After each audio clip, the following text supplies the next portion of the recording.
Halo, selamat pagi. Pagi-pagi selamat. Bagaimana keadaan hari ini?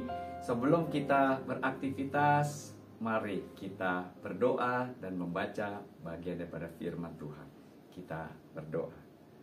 Segala puji, syukur, hormat kami naikkan kepada Tuhan yang sangat mengasihi kami. Bahkan di pagi hari kami diingatkan untuk berdoa, untuk membaca firman Tuhan yang akan menuntun hidup kami. Tuhan tolong pimpin kami, di dalam satu nama Yesus kami berdoa. Amin. Bacaan pada hari ini terambil daripada kitab Bilangan, Bilangan 16 ayat yang ke-44 sampai 50, tetapi saya hanya membacakan ayat ke-46 saja. Demikian firman Tuhan. Berkatalah Musa kepada Harun, ambillah perbaraan, bubuhlah api ke dalamnya dari atas mezbah, dan taruhlah ukupan, dan pergilah dengan segera kepada umat itu, dan adakanlah pendamaian bagi mereka. Sebab murka Tuhan telah berkorbar dan tulah sedang mulai. Demikian jauh pembacaan firman Tuhan kita.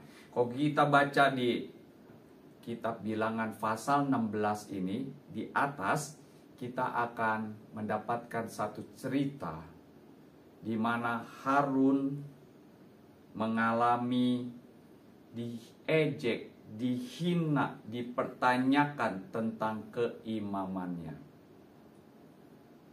Tentu Bapak Ibu dan saudara-saudara pernah merasakan bagaimana ya kita diejek, dihina, dan dipertanyakan. Dan mungkin kita mengalami sakit hati, dan mungkin kita jadi susah tidur, dan mungkin kita ingin membalas. Tetapi ayat firman Tuhan yang kita baca ini justru mengajak kita berespon seperti daripada Harun. Karena pada waktu Harun hatinya dan perasaannya betul, dia pasti juga sakit, tetapi dia membawa perkara itu kepada Tuhan. Dan dia membawa bahwa perselisihannya dia bukan diakibatkan oleh dia, tetapi ada orang-orang lain yang iri hati terhadap dia. Dia tidak membela diri, tetapi dia bawa perkara itu kepada Tuhan. Biarlah Tuhan yang membela. Dan ternyata betul, Tuhan membela perkara daripada Harun. Tetapi luar biasa, Harun tidak bersorak-sorai dan dia melihat, lihat pembalasan Tuhan dan kalian akan mengalaminya. Oh, ternyata tidak. Ternyata pada saat itu justru Harun bersama dengan Musa justru menjadi pendoa syafaat, memohon pengampunan dan memohon agar diadakan pendamaian. Karena kalau Allah murka, siapa yang bisa melawannya? Siapa yang bisa bertahan terhadap Allah yang murka? Inilah yang dibawa oleh Harun. Dia menaikkan doa syafaatnya. Bagaimana Bapak, Ibu, dan saudara-saudara pada waktu kita mengalami sakit hati? Apakah kita ingin membalas atau kita belajar daripada Harun? Oh Bapak, Ibu, saudara-saudara yang dikasihi Tuhan, Harun ini merupakan imam bayang-bayang daripada imam besar, yaitu Tuhan kita Yesus Kristus. Tuhan Yesus sebagai imam yang besar itu, dia tahu dia harus mendamaikan Allah yang murka terhadap saya dan Bapak Ibu semua, dan dia mendamaikan dengan darahnya yang sendiri dia korbankan.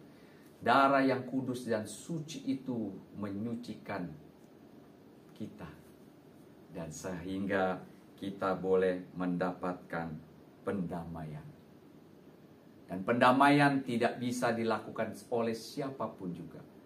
Hanya ada satu jalan, yaitu melalui Yesus Kristus.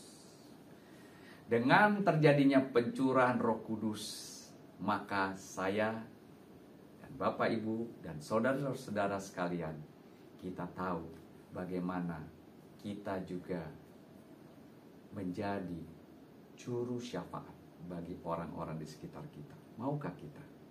Mari kita berdoa.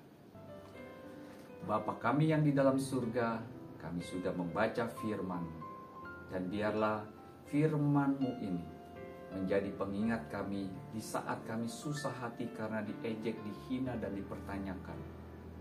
Tetapi kami percaya Tuhan yang akan menolong kami. Terpujilah Tuhan Yesus yang sudah mendamaikan kami dengan Allah Bapa. Dan biarlah kami menjadi saluran berkat, menjadi juru-juru damai, membawa orang-orang datang kepada Tuhan. Terima kasih Tuhan Yesus, kami berdoa. Amin. Selamat pagi, selamat beraktivitas. Tuhan Yesus memberkati.